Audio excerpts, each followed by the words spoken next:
Halo, Assalamualaikum warahmatullahi wabarakatuh. Ketemu lagi. Kita lanjut untuk kali ini, yaitu di mata kuliah Technopreneurship. Nah, di sini kita akan membahas topik tentang pendahuluan teknopreneur, yaitu apa sih itu teknopreneur gitu ya. Yang kalau kita yang secara umum taunya adalah entrepreneurship gitu ya. Nah, tapi kalau teknopreneur ini apa? Itu ada kata-kata tekno dan ada kata entrepreneur. Nah, seperti itu. Ada kata-kata teknologi, ada kata-kata usaha. Nah, jadi yaitu di sini ada usaha yang berbasis teknologi, itu adalah technopreneurship. Nah, secara umum seperti itu. Lalu gimana sih secara detailnya? Maka kita langsung bahas saja. Mari.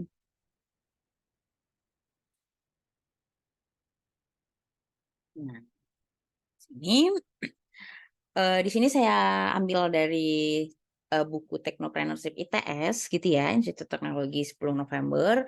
Jadi di sini mengatakan globalisasi saat ini menuntut sumber daya yang berdaya saing tinggi. Sumber daya ini itu sumber daya manusia gitu ya. Kemampuan akademik yang tinggi saja tidak cukup bersaing di era global saat ini. Nah, jadi tidak pada saat ini itu mahasiswa atau seseorang yang punya tingkat akademiknya tinggi, misalnya kita secara kasarnya IP-nya tinggi, nilainya bagus, itu tidak cukup. Nah gitu. Jadi kita dituntut untuk punya skill-skill lain yang bisa meningkatkan kinerja hidup kita tentunya seperti itu ya, kualitas hidup kita seperti itu. Nah, jadi di Indonesia sendiri pada saat ini yaitu paradigmanya itu menjadi seorang karyawan atau pegawai kantoran itu masih dirasa lebih terhormat dibandingkan dengan menjadi pengusaha. Nah, jadi di sinilah yang kita masih stagnan, kita masih jalan di tempat gitu bahwa pikiran kita adalah menjadi seorang karyawan itu akan lebih baik daripada kita memiliki pekerjaan sendiri. Nah, seperti itu. Nah, jadi padahal tidak selalu seperti itu. Seorang pengusaha, seorang wirausaha, pekerja-pekerja yang punya pekerjaan sendiri gitu ya, walaupun kecil, tapi kalau itu udah bisa menghasilkan keuntungan, apalagi kita sudah bisa merekrut pekerja gitu ya, itu akan lebih baik seperti itu. Sampai dengan saat ini, sebagian besar lulusan perguruan tinggi di Indonesia masih memiliki jiwa entrepreneurship yang lemah. Padahal suatu negara dapat dikatakan maju jika setidaknya memiliki 2% masyarakat yang berprofesi sebagai entrepreneur atau wirausaha. Nah, seorang entrepreneur adalah tulang punggung ekonomi nasional, khususnya di saat ekonomi dunia sedang tidak pasti. Seperti itu. Saat ini entrepreneur di dunia didominasi oleh entrepreneur skala mikro. Hasil penjualan tahunan paling banyak 300 juta skala home industry. Nah, sedangkan wirausaha-usaha besar itu masih dipegang atau dikuasai oleh orang yang bukan orang Indonesia seperti itu. Apa sih itu teknopreneur? Nah, jadi teknopreneur ini menurut Drucker pada tahun 1996, entrepreneurship didefinisikan sebagai aktivitas yang secara konsisten dilakukan guna mengkonversi ide-ide yang bagus menjadi kegiatan. Nah, tadi seperti yang video sebelumnya gitu ya, yang tadinya seperti Pak Nadim, idenya adalah membuat transportasi pilihan gitu untuk consumer gitu, untuk konsumen, untuk pekerja di Jakarta gitu ya, yang agar tidak terkena macet, agar macet itu tidak semakin banyak, seperti itu. Jadi mengkonversi ide-ide yang bagus menjadi suatu kegiatan yang bermanfaat, baik untuk diri sendiri ataupun untuk masyarakat lingkungan kita, sekitar kita. Suparno et al. Di tahun 2008 yaitu mengatakan entrepreneurship adalah proses mengorganisasikan dan mengelola risiko untuk sebuah bisnis baru. Nah, jadi sebuah kegiatan gitu ya, sebuah organisasi seperti itu pasti ada memiliki resiko, tapi kita harus bisa memanfaatkan, mengelola resiko tersebut. Nah, seorang entrepreneur melakukan hal-hal sebagai berikut. Yang pertama, mengidentifikasi dan mengevaluasi peluang pasar. Nah, jadi kita punya ide nih sudah, baru kita mau lakukan gitu ya. Kita harus melihat pasarnya dulu. Misalnya saya gini mau jualan ayam goreng di Samarinda seberang gitu ya. Saya harus mencari tahu dulu nih pasarnya. Banyak nggak yang mau beli, yang mau makan itu, banyak nggak yang suka ayam goreng gitu kan. Jangan sampai saya buka ayam goreng, tapi ternyata masyarakat sekitar aja gitu tidak tertarik dengan ayam goreng, seperti itu. Jadinya tidak laku. Itu adalah mengevaluasi peluang pasar. Lalu menemukan solusi-solusi untuk mengisi peluang pasar tersebut. Nah, atau kita lihat dulu nih, tadi misalnya saya mau buka tempat makan nih. di daerah Samarinda seberang. Nah, jadi kita cari dulu nih peluang pasarnya. Oh, ternyata di Samarinda itu sukanya nasi goreng. Oh, berarti lalu kita mengisi peluang pasar tersebut. Bukalah saya restoran nasi goreng. Memperoleh sumber daya yang diperlukan, yaitu uang, orang, peralatan, dan untuk menjalankan bisnis itu. Nah, jadi tadi saya sudah lihat peluang pasarnya, ternyata banyak di Samarinda seberang tuh banyak penggemar nasi goreng. Akhirnya saya buka restoran nasi goreng, lalu saya cari modalnya. Saya cari karyawannya, saya cari peralatannya, seperti itu. Yang keempat, yaitu mengelola sumber daya dari tahap awal, startup ke fase bertahan atau survival, dan fase pengembangan atau ekspansi. Jadi kita kelola sumber daya di tahap awal, karena tadi pasti ada resikonya. Misalnya modalnya yang pas-pasan, untungnya belum banyak, itu harus bisa dikelola.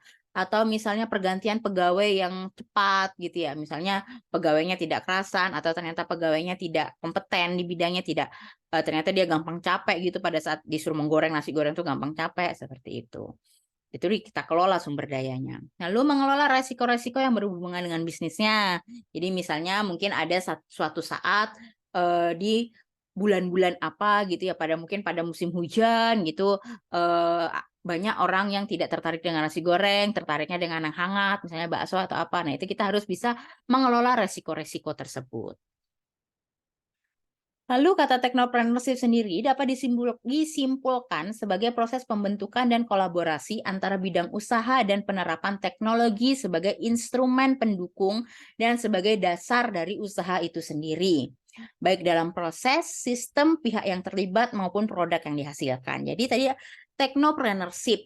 Jadi dari kata-kata tekno dan entrepreneur. Entrepreneur adalah wirausaha gitu ya. Tekno didampingi dengan teknologinya. Baik mungkin prosesnya secara teknologi, sekarang kita manfaatkan teknologi sosial media mungkin untuk beriklan, untuk berjualan gitu. Atau mungkin pihak yang terlibat, kita punya pihak yang terlibat, misalnya sistem-sistem yang kita gunakan di dalam proses manajemen usaha kita itu menggunakan teknologi, ataupun produk yang dihasilkan. Jadi misalnya produk-produk teknologi yang berbasis teknologi yang kita jual ke konsumen. Falsafah kewirausahaan. Nah, jadi falsafah kewirausahaan dimaksudkan guna mendorong untuk menjadi pengusaha yang bijaksana. Berdasarkan Tao Chu Kung 1987, pada artikelnya yaitu The Management of China's Small Business Enterprise and Malaysia, menyatakan bahwa terdapat 16 prinsip bisnis yang baik. Nah, yaitu yang pertama ada rajin dan tekun, kedua hemat dalam pengeluaran, ketiga ramah terhadap setiap orang, apalagi terhadap konsumen gitu ya. Jadi kalau misalnya kita jualan, kita nggak ramah konsumen, pasti konsumen itu sekali aja belinya. Pasti gini, ngapain beli di situ? Misalnya tadi kayak restoran nasi goreng, ngapain kita makan di nasi goreng di resto itu? Penjualnya lo galak, judes, nah, seperti itu.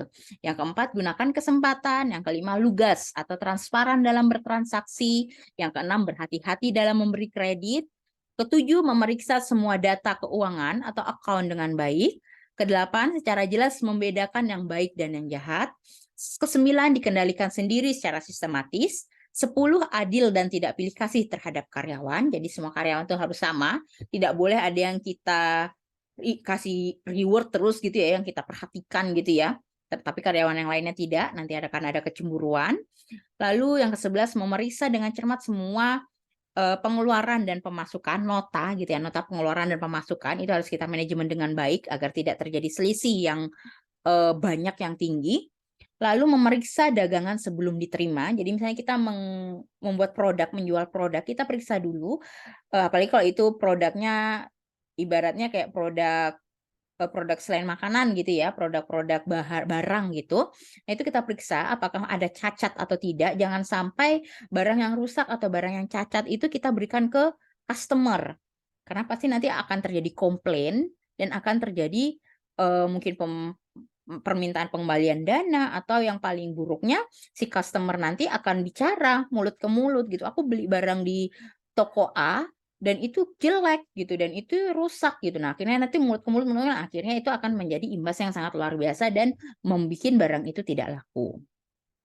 13, mengkaji dengan teliti setiap perjanjian yang dibuat, bijaksana dan jujur dalam usaha seperti Nabi kita gitu ya, Rasul pada saat berjualan, berdagang itu utamanya adalah jujur, seperti itu. Yang ke-15 menunjukkan rasa tanggung jawab, jadi kita tanggung jawab, jadi misalnya kita jualan barang, kita memberikan garansi gitu ya, misalnya garansi ini selama 1 tahun, dan ternyata sebelum 1 tahun memang ada barang yang dikembalikan karena rusak. Tadi sesuai perjanjian misalnya kalau rusak sebelum 1 tahun maka akan diganti baru, nah itu kita harus tanggung jawab.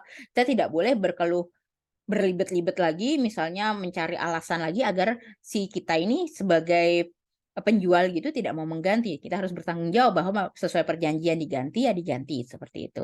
Dan yang terakhir adalah bersikap tenang serta penuh percaya diri. Itu adalah prinsip dari bisnis yang baik. Dan selanjutnya ada manusia dan kewirausahaan. Nah, manusia berdasarkan nilai-nilai hidup oleh Edward Springer. Nah, di sini ada beberapa gitu ya, ada manusia politik, manusia sosial, manusia pengetahuan, dan manusia seni.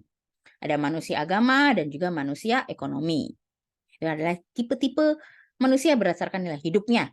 Ada yang misalnya manusia politik, dia bekerja di bidang politik gitu ya, dia suka banget ngurusi politik, sosial, pengetahuan, dia suka sekali menjadi peneliti, seperti itu. Manusia seni, dia suka pokoknya pikirannya, sukanya, hobinya gitu ya, yang seni, menggambar, bernyanyi, dan lain sebagainya. Lalu ada manusia agama, ada yang menjadi ustadz, ustazah, seperti itu. Manusia ekonomi yang memperhatikan sekali ekonomi gitu, baik untuk dirinya sendiri ataupun lingkungannya.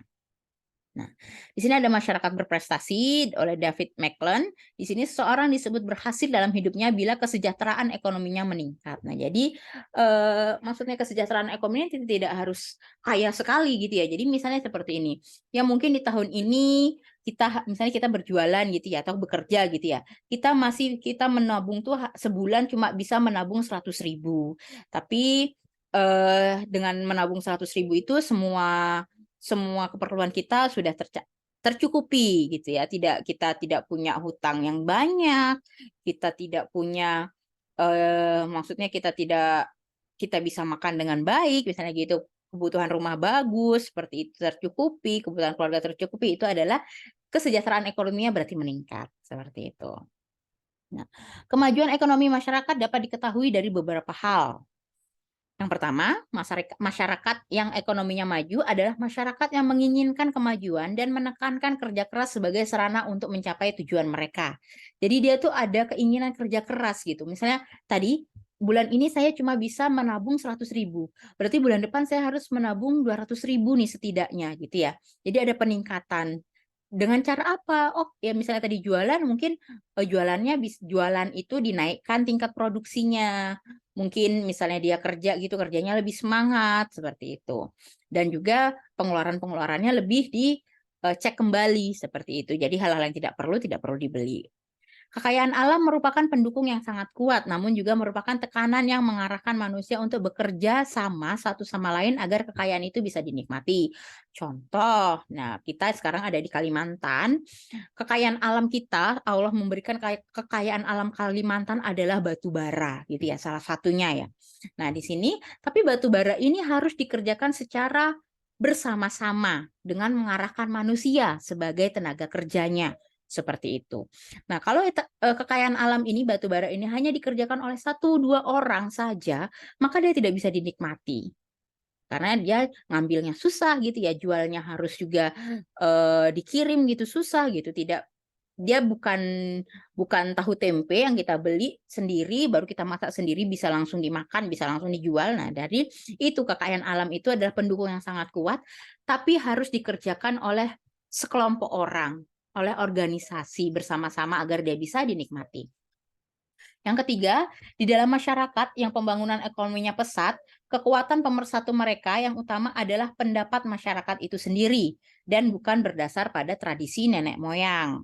Nah, jadi sekarang itu teknologi itu kan maksudnya teknologi itu semakin berkembang. Salah satu contohnya misalnya seperti itu. Jadi pembangunan ekonomi itu juga mengikuti perkembangan teknologi yang kita tidak bisa hanya berdasarkan, maksudnya contohnya aja kalau di Kalimantan itu misalnya nenek moyangnya adalah orang-orang suku-suku Dayak gitu ya, yang di dalam Kalimantan itu masih ada dan masih mempertahankan ajaran nenek moyang dan seperti itu.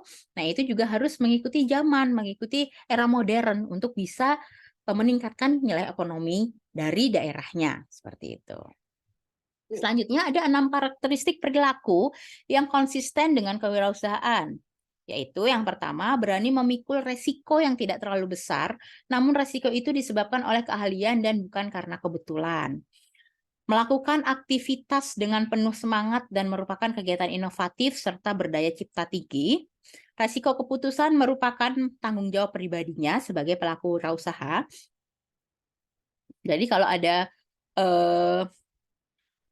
keputusan gitu ya, misalnya saya pemilik usaha tadi, ada kita bikin suatu keputusan, itu adalah tanggung jawab kita, bukan tanggung jawab karyawan kita, seperti itu. Memiliki pengetahuan memadai sebagai dasar pengambilan keputusan dengan uang sebagai ukuran atas keberhasilan keputusan. Jadi maksudnya tuh namanya kita usaha ekonomi, pasti hasilnya adalah uang gitu ya. Jadi maksudnya di sini hasil keputusan itu yaitu jika keputusan kita baik, keuntungan kita naik, uangnya pasti banyak. Kalau keputusannya mungkin kurang baik, akhirnya ada rugi dan itu kan uangnya berkurang. Jadi berhubungan dengan uang seperti itu.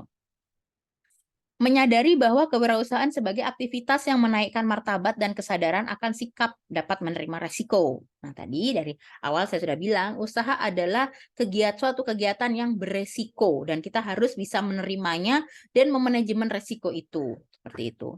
Percepatan pertumbuhan ekonomi dilakukan dengan pengembangan sikap dan nilai-nilai baru serta meningkatkan motivasi untuk berprestasi. Nah, jadi kita harus mengikuti zaman, kita harus mengikuti teknologi. Misalnya tadi kayak kita jualan gitu ya. Mungkin dulu jualan itu ya udah pengiklanan jualan itu tidak sekenceng sekarang. Maksudnya dulu ya udah kita buka toko ya udah yang mau datang ya beli, yang lewat ya beli, yang enggak tahu ya enggak gitu. Tapi sekarang kita tidak boleh hanya duduk diam seperti itu. Kita harus ikuti zaman. Bahwa pengiklanan itu sekarang menggunakan teknologi, yaitu dengan sosial media. Kita harus kenal yang namanya Instagram. Kita harus kenal namanya Facebook yang bisa membantu kita untuk berjualan, untuk beriklan.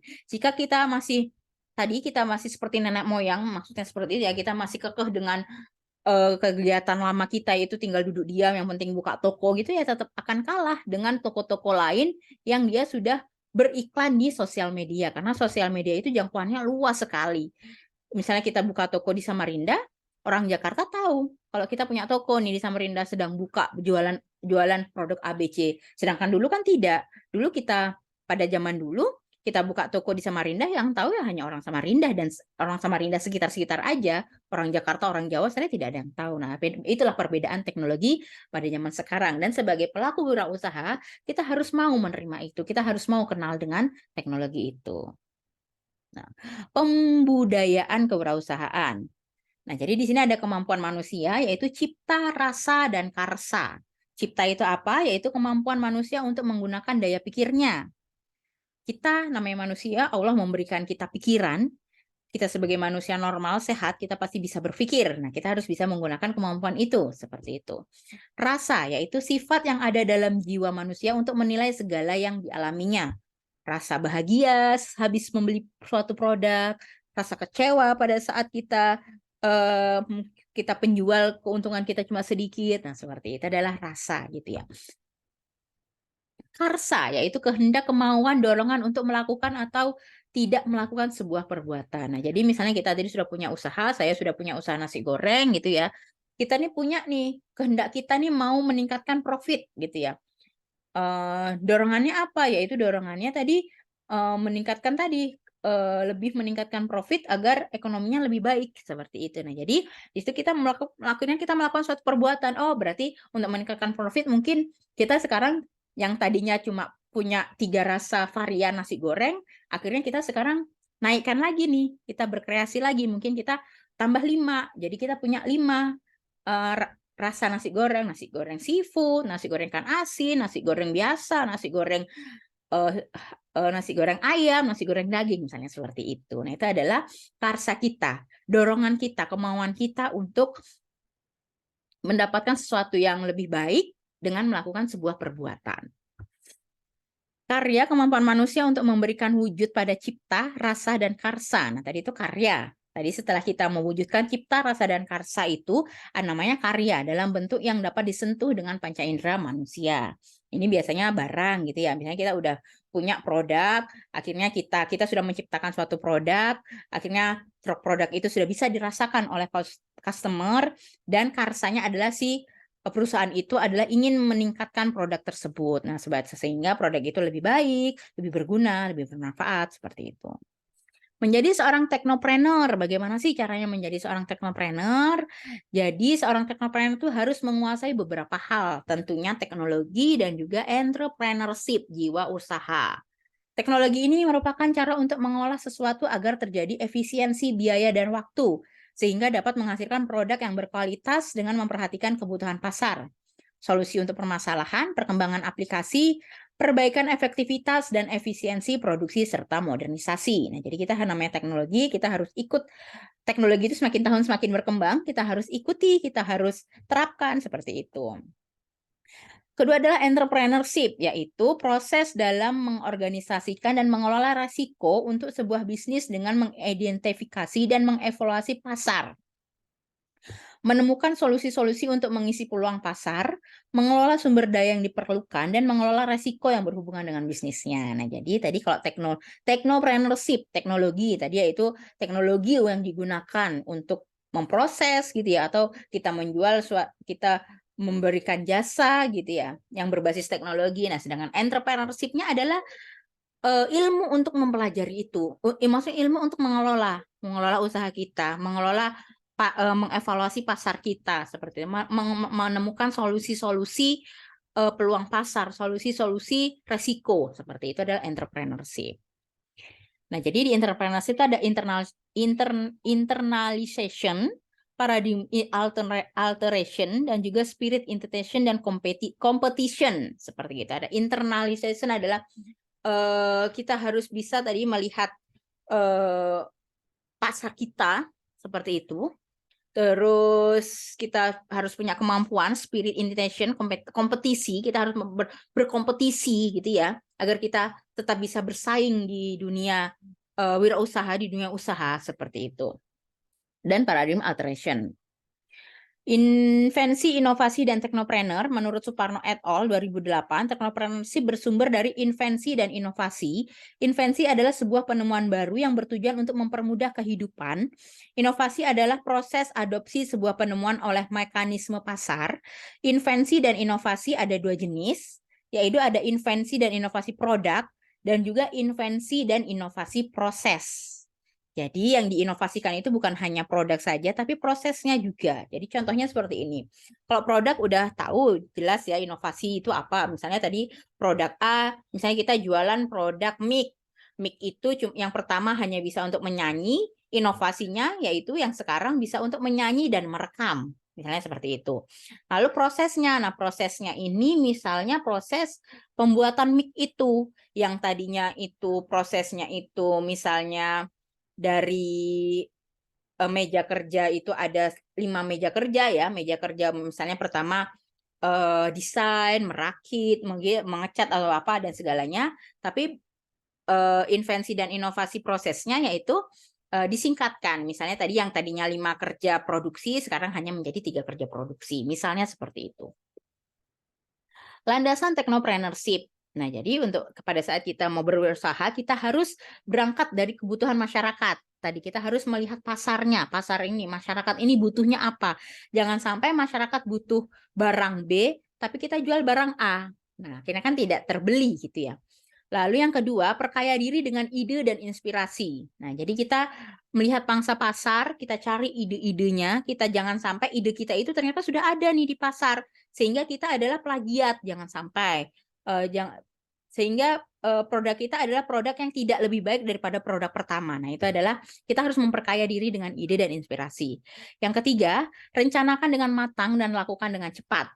Rencanakan dengan baik apa yang kita mau buat gitu ya, mulai tadi dari modalnya, partner kerjanya, seperti itu, dan lakukan dengan cepat.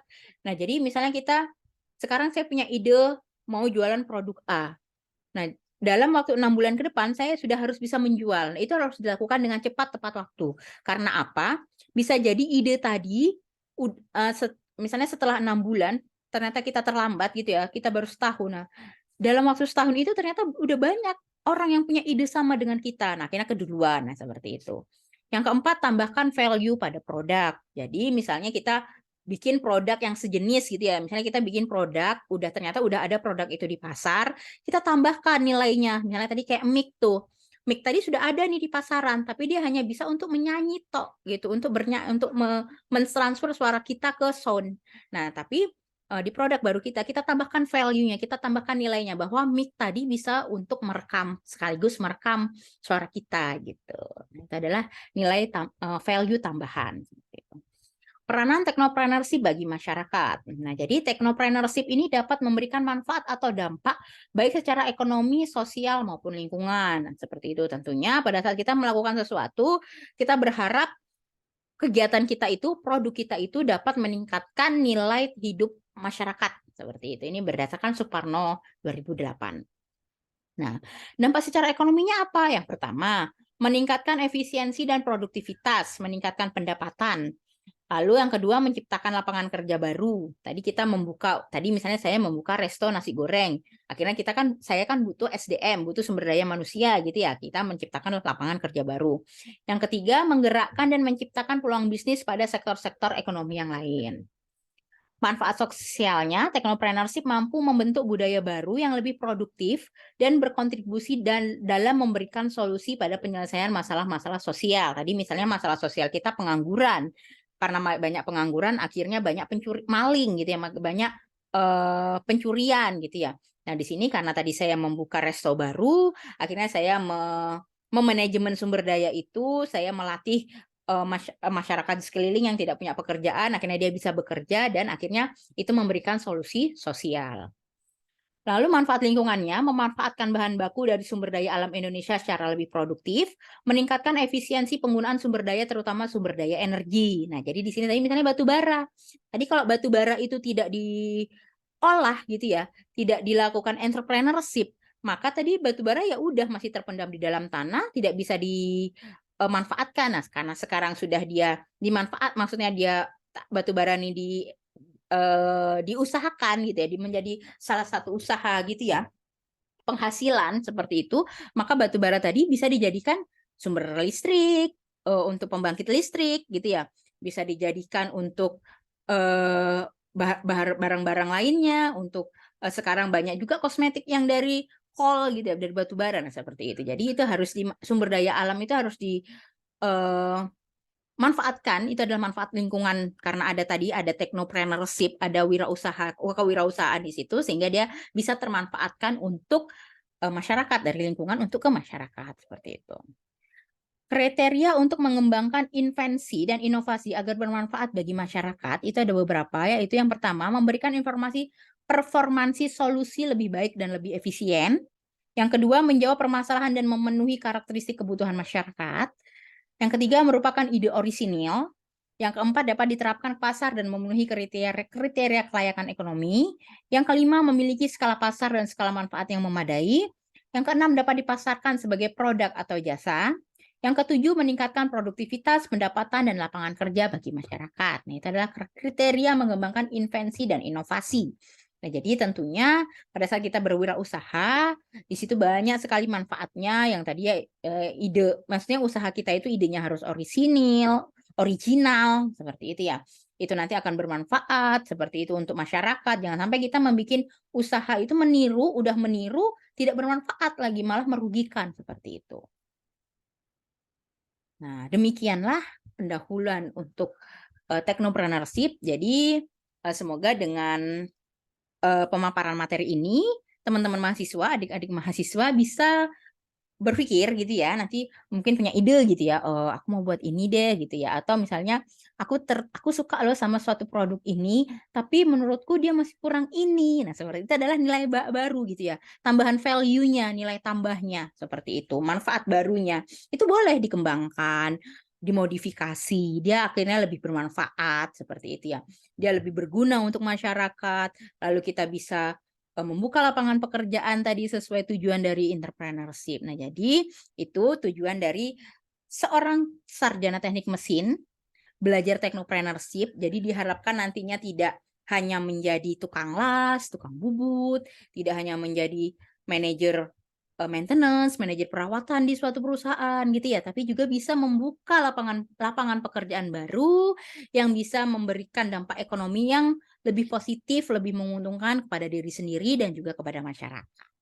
Demikian untuk materi pendahuluan teknopreneurship-nya. Kita lanjut lagi nanti untuk kelanjutannya, untuk materi-materi selanjutnya, oke? Jangan lupa untuk ditonton dan dipelajari dan cari referensi-referensi lainnya agar lebih paham dengan teknopreneurship dan juga nanti bisa sharing ilmunya dengan saya dan juga teman-teman yang lainnya. Sampai jumpa di video selanjutnya. Assalamualaikum warahmatullahi wabarakatuh.